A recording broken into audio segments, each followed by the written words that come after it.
Praise the lord. అందరికీ వందనాలు. ఈరోజు గత 3 వారాలుగా కొద్దిగా ఆఫీస్ పనులు వల్ల కొద్దిగా అలసిపోయి లేట్గా పడుకోవడం జరిగింది. దానివల్ల మీ మధ్యలోనికి రాలేకపోతా ఉన్నాను. కానీ ఈరోజు ఎట్టి పరిస్థితుల్లో వాక్యం రికార్డు చేసి పంపాలని ఆశపడ్డాను. కనుక మీ అందరికీ వాక్యం అందించాలని దేవుడిచ్చినటువంటి ప్రేరేపణ ద్వారా దేవుడిచ్చినటువంటి వాక్యాలు మీతో పంచుకోవాలని నేను ఈ వాక్యాన్ని పంచుకోవడం జరుగుతూ ఉంది. చిన్న ప్రార్థన చేసుకుందాం. ఒక వాక్యము చదివి ప్రార్థన చేసుకొని ముందుకెళ్దాం. రోమీయులు రాసిన పత్రిక 15వ అధ్యాయము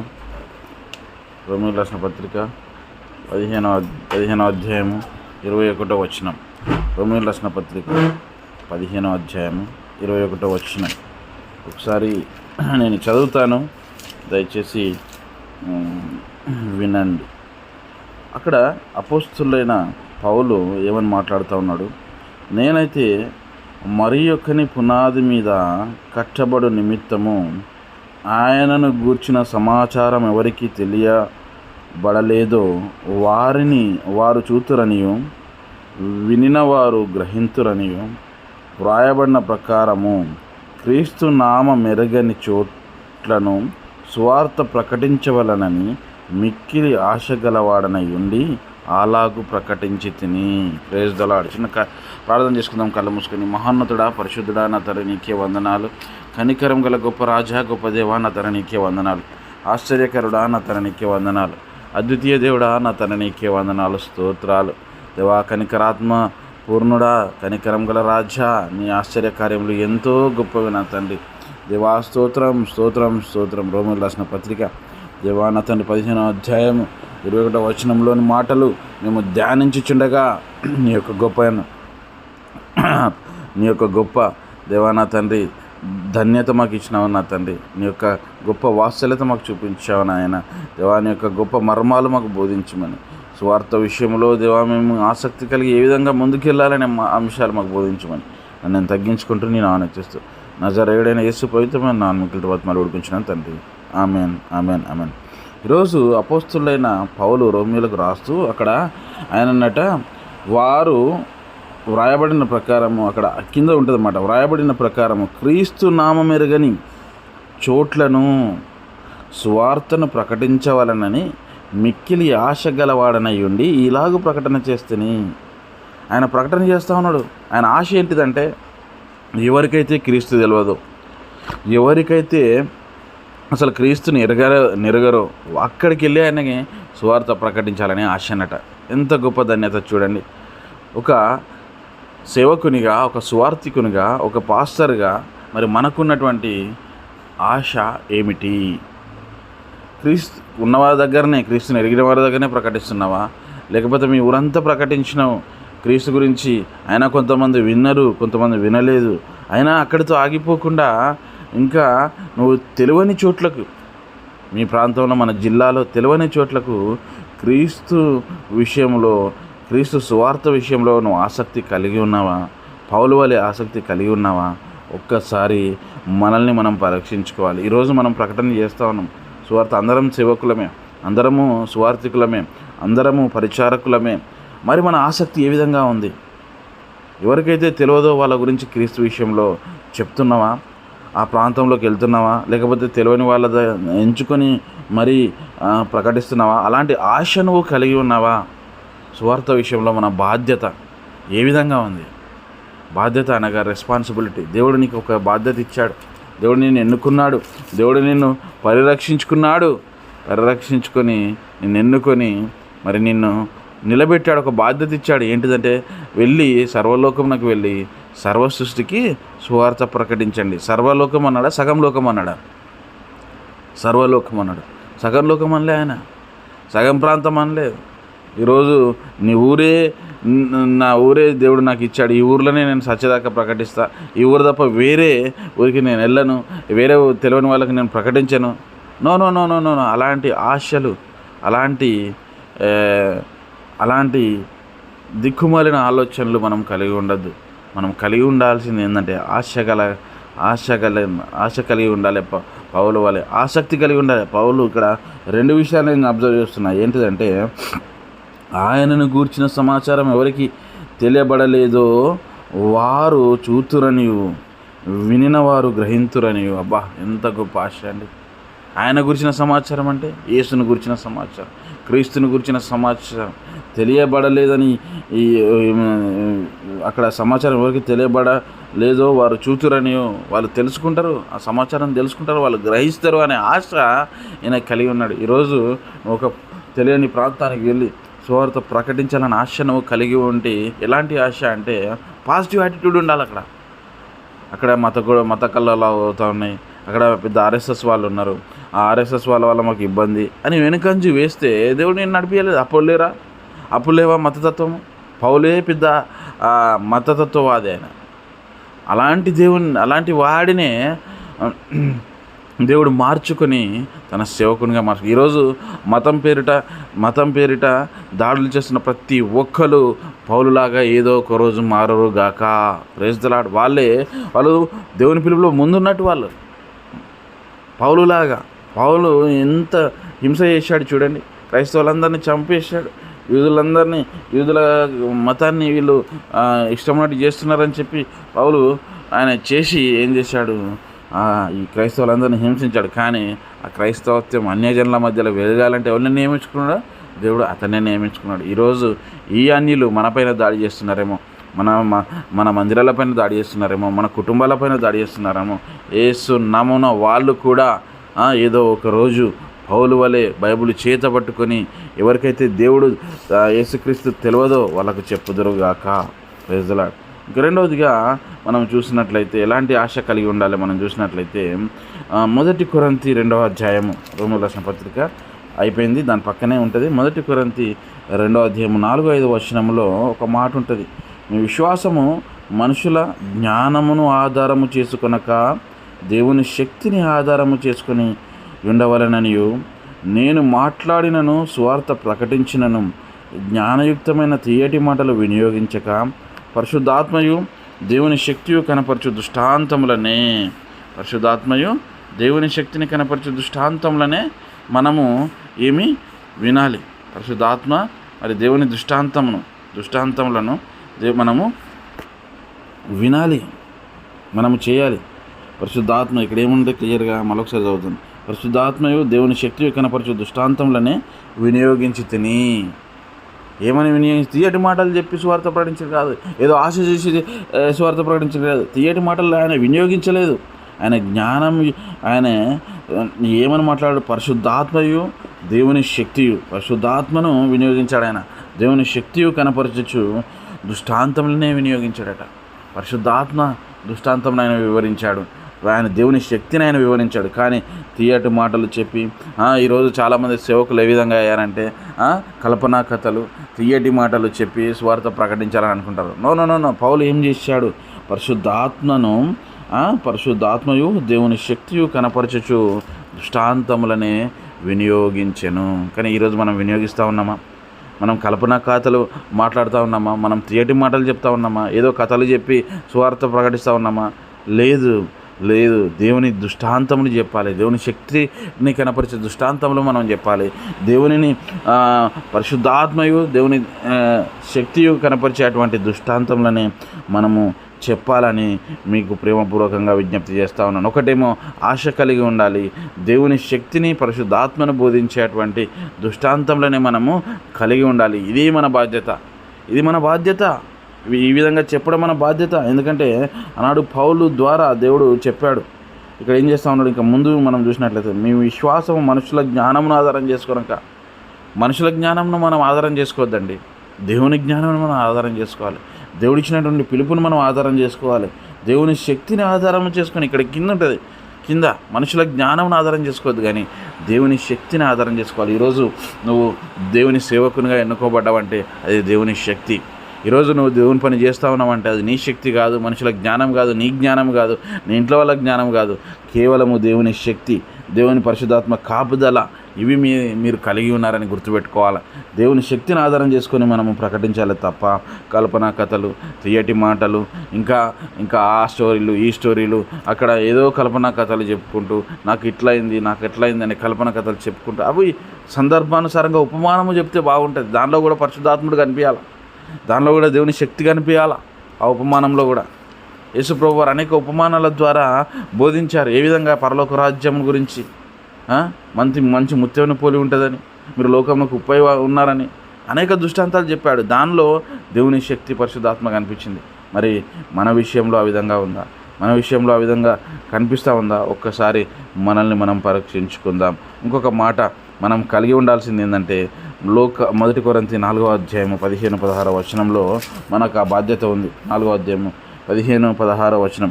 ఏంటిదా బాధ్యత? ఒకసారి మీరు కూడా బైబిల్ తీసి నేను చదువుచుండగా ఒకసారి మీరు తీయవలసిందిగా మనవి చేసుకుంటా ఉన్నాను. 1 కొరింథీ 4వ అధ్యాయము 15-16. క్రీస్తునందు మీకు ఉపదేశకులు 10,000 మంది ఉన్నను, తండ్రులు అనేకులు లేరు. క్రీస్తు యేసునందు సువార్త ద్వారా నేను మిమ్మల్ని కంటిని గనుక మీరు నన్ను పోలి నడుచుకున్న వారై ఉండవలనని మిమ్మను బ్రతిమాలుకొనుచున్నాను. ఇక్కడ మనము ఏదైతే ఇక్కడ ఏం చెప్తా ఉన్నాడంటే, పౌలును పోలి మనం నడుచుకోవాలి. అంటే పౌలు అంటే యేసయ్యను నడుచుకోవద్దా? లేదు. పౌలు ఎవరిని పోలి నడుచుకున్నాడు? యేసయ్యను పోలి నడుచుకున్నాడు. కనుక మనము పౌలు ఏ విధంగా సువార్త చేశాడో, ఆయా ప్రాంతాలకు ఏ విధంగా వెళ్ళాడో, ఆయా ప్రాంతాలతో పాటు ఏ విధంగా ఆయన బాధ్యత తీసుకున్నాడో, బాధ్యతాపూర్వకంగా, అంటే దాని ఉద్దేశం ఏంటంటే పౌలు చెప్పిన ప్రతి బాధ్యతను నెరవేర్చాడు. నన్ను పోలి నడుచుకుంటే అంటే ఆయన బాధ్యతను గుర్తు చేస్తుంది. ఇక్కడ మనము కూడా ఒక సేవకులుగా, సువార్థికులుగా మనం నియమించబడ్డామంటే పౌలును పోలి, అంటే పౌలు ఎలాంటి సువార్త ప్రకటించాడు, పౌలు ఏ ప్రాంతాలకు వెళ్ళాడు, ఏ విధమైనటువంటి సువార్త యాత్రలు చేశాడు, ఇవన్నీ మనము గ్రహించాలి. ఏ ప్రాంతంలో అన్ని జనుల మధ్యలో వాడబడ్డాడు, ఆయనకు డబ్బులు లేకపోతే ఆయన డేరాలు కొట్టుకుంటూ పని చేసుకొని ఆ డబ్బు ద్వారా ఆయన పోషించుకొని ఇతరుల మీద డిపెండ్ కాకుండా ఏ విధంగా ఆయన సువార్త ప్రకటించాడు, ఇవన్నీ చాలా చాలా దృష్టాంతాలు ఉన్నాయి పౌలు విషయంలో. కనుక మనం కూడా ఆ విధమైనటువంటి సువార్త ప్రకటించే. ఇంకొక మాట మనం అదే 4వ అధ్యాయం మనం చూసినట్లయితే, నా యందు నాకు ఏ దోషమును కానరాదు, అయినను ఇందువలన నీతిమంతుడిగా ఎంచబడను, నన్ను విమర్శించువాడు ప్రభువే. కాబట్టి సమయం రాకముందు, అనగా ప్రభు వచ్చే వరకు అనగా కాబట్టి సమయం రాక మునుపు, అనగా ప్రభు వచ్చే వరకు దేనిని గూర్చి తీర్పు తీర్చకుడి.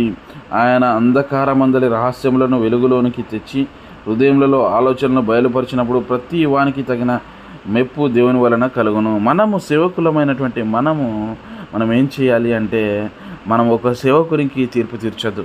ఆ సేవకుడు ఇట్లా, ఈ సేవకుడు అట్లా, ఆ సేవకుడు విషయంలో ఈ విధంగా ఉండాలి, ఈ సేవకుడు ఇట్లా చేస్తున్నాడని మనం తీర్పు తీర్చాల్సిన అవసరం లేదు. ఇక్కడ పౌలు చెప్పుకుంటున్నాడు, నేను కూడా పాపినే, నేను కూడా దోషినే, నన్ను విమర్శించే హక్కు ఎవరికి ఉంది? ప్రభువుకే ఉంది. కనుక మన బాధ్యత ఏంటంటే ఇతరులను విమర్శించకుండా మనము మన పని చేయాలి. ఆత్మల సంపాదన మీద మనము ధ్యాస పెట్టుకొని స్వార్థ ప్రకటన చేయవలసిందిగా ప్రేమపూర్వకంగా మీ అందరికీ విజ్ఞప్తి చేస్తూ ఉన్నాడు. ఇక్కడ ఆయన లక్ష్యం ఏంటిదంటే, పౌలుది ఆత్మల సంపాదనే లక్ష్యం. ఆయన లక్ష్యమే ఆత్మల సంపాదన. స్వార్థ వలన ఆత్మలు సంపాదించుకోవాలి.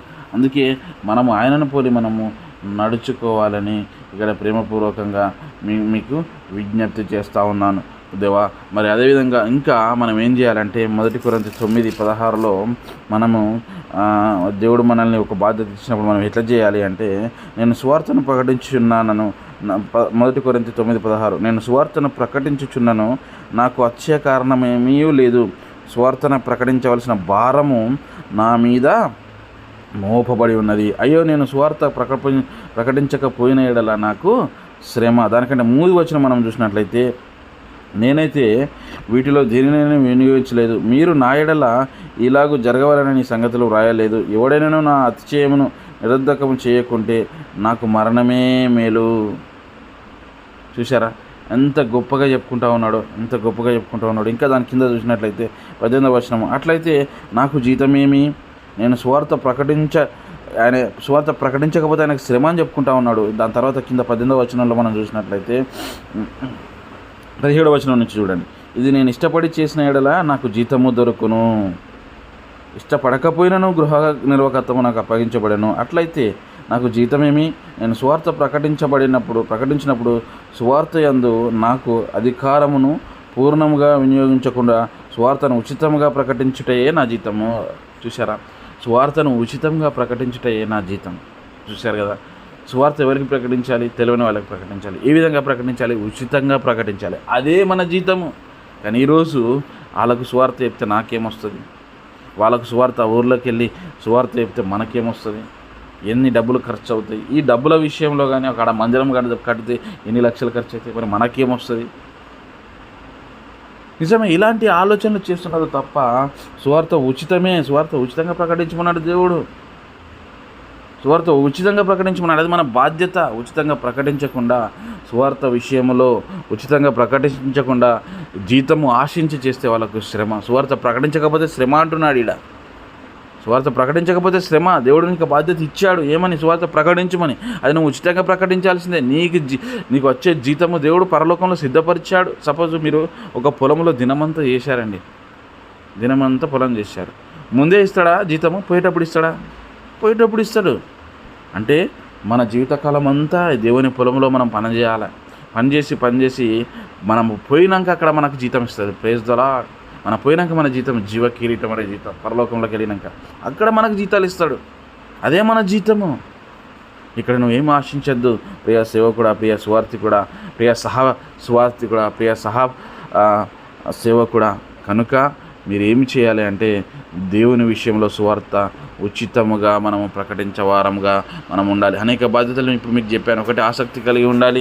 రెండవది, పరిశుద్ధాత్మయు దేవుని శక్తిని కనపరుస్తూ మనం సువార్త ప్రకటన చేయాలి. ఆత్మల సంపాదన ధ్యేయంగానే మనం ప్రకటన చేయాలి తప్ప మరి వేరే ఆశించి మనం చేయొద్దు. ఉచితంగా సువార్త ప్రకటించాలి. ఇంకొక మాట చెప్పి నేను ముందుకెళ్తాను. రోమీయులకు రాసిన పత్రిక 15వ అధ్యాయము 15-16 వచనాలు. రోమీయులకు రాసిన పత్రిక 15వ అధ్యాయము 15-16 వచనాలు మనం చూసినట్లయితే 15వ అధ్యాయం రోమీయులకు రాసిన పత్రిక 15వ అధ్యాయం 15-16 వచనాలు. అయినను అన్యజనులు అను అర్పణ పరిశుద్ధాత్మ వలన పరిశుద్ధపరచబడి ప్రీతికరమగునట్లు నేను సువార్త విషయమై యాజక ధర్మము జరిగించుచు దేవుని చేత అనుగ్రహించబడిన కృపను బట్టి అన్యజనుల నిమిత్తము యేసుక్రీస్తు పరిచారకుడనైతిని. ఇది హేతువు చేసుకుని మీకు జ్ఞాపకము చేయవలనని ఉండి ఎక్కువ ధైర్యము కలిగి సంక్షేపముగా మీకు రాయిచున్నాను. యాజక ధర్మం ఎక్కువ ధైర్యం కలిగి ఉన్న అంటే మనకు ధైర్యం నింపడానికి ఆయన యాజక ధర్మం ఎవరి మధ్యలో చేస్తున్నాడండి? అన్యజనుల మధ్యలో. కనుక మన యాజక ధర్మాన్ని మనము మర్చిపోవద్దు. ఈరోజు పౌలు వల్లే నిన్ను దేవుడు ఎన్నుకున్నాడు. అన్యజనుల మధ్యలో సువార్త తెలియని ప్రాంతంలో మనది కూడా అన్య దేశమే కాదా? మనది అన్య దేశం. ఈ అన్యజనుల మధ్య ఒక అన్యుని. మనం కూడా ఒకప్పుడు అన్యులమే. అన్యులని ఎన్నుకున్నాడు దేవుడు ఇక్కడ. ఎవరికి? అన్యుల మధ్యలో సువార్త ప్రకటించడానికి. కనుక దేవుడు నిన్ను ఎన్నుకున్నాడు. పరిశుద్ధాత్మ వలన నిన్ను పరిశుద్ధపరిచి దేవుడు నిన్ను నియమించుకొని సువార్త ప్రకటించమని చెప్తా ఉన్నాడు. కనుక ప్రియులారా, సువార్త ఏ విధంగా ప్రకటించాలి? ఆసక్తితో ప్రకటించాలి. పరిశుద్ధాత్మ శక్తిని, దేవుని దృష్టాంతములను మనం బోధించుతూ ప్రకటించాలి. ఆత్మల సంపాదనే మనకు లక్ష్యంగా మనం ప్రకటించాలి. ఉచితంగా సువార్త ప్రకటించాలి. మన యాజక ధర్మాన్ని మనం మరవద్దు. ఇది మన బాధ్యత. ఈరోజు ఈ బాధ్యతలను గుర్తు చేయాలని ఆశపడ్డాను, గుర్తు చేస్తున్నాను. మరి సువార్త ప్రకటిస్తే ఏ విధంగా ప్రకటించాలండి? యేసు ప్రభు వారి వల్ల ప్రకటించాలి. ఈ సువార్త యేసు ప్రభు వారి వల్ల ప్రకటిస్తే ఏమవుతుంది? మార్కు సువార్త 1:15 ఇది చెప్తాను. మార్కు సువార్త 1:15 వచనంలో దేవుడు అక్కడ లోకము యోహాను సువార్త ప్రకటించడం అయిపోతుంది. అక్కడ యేసు ప్రభు వారు వస్తారు మళ్ళీ. అవునా కదా? ఒకసారి ఆ మాట తీయండి. 1:15లో యోహాను చెరపట్టబడిన తర్వాత యేసు ఏం చేస్తూ ఉన్నాడు? కాలము సంపూర్ణమై ఉన్నది, దేవుని రాజ్యము సమీపమై ఉన్నది, మారు మనసు పొంది సువార్తను నమ్ముడి అని ప్రకటిస్తున్నాడు. ఈ విధంగా ప్రకటించాలి. మారు మనసు పొందండి. యేసయ్య ఏ విధంగా ప్రకటించాడు? ఏమి తెలియని వాళ్ళకి మారు మనసు అంటే ఏంటిది? అసలు మారు మనసు అంటే ఏంటిది అనే ఆలోచన వాళ్ళకి వస్తుంది. అప్పుడు నువ్వు సువార్త ప్రకటించు, నువ్వు సువార్త చెప్పు. కాలము సంపూర్ణమై ఉన్నది, దేవుని రాకడ సంపూర్ణమై ఉన్నది, దేవుని రాజ్యం వస్తూ ఉంది. కనుక మీరు మారండి, మీ మారు మనసు పొందండి అని చెప్పి ప్రకటించాలి. సువార్త ఈ విధంగా ప్రకటించాలి. అయితే ఈ సువార్త ప్రకటిస్తే ఈ విధంగా చెప్తే ఏమవుతుందంటే జనులు వింటారు, మారు మనసు పొందుతారు. యేసయ్య చెప్పిన విధానముగా జనులు వింటారు, ప్రకటిస్తాడు. అక్కడ చెప్పి నమ్ముడని చెప్పుచు దేవుని సువార్త ప్రకటించుచు గలిలయకు వచ్చెను. అప్పుడు ఏమైంది, కింద గలిలయ సముద్ర తీరంలో సీమోను ఉంటాడు, ఆంద్రేయ ఉంటాడు, వాళ్ళకు సువార్త ప్రకటిస్తూ ఉన్నాడు. అక్కడ ఉన్న వాళ్ళకు సువార్త ప్రకటిస్తూ ఉన్నాడు.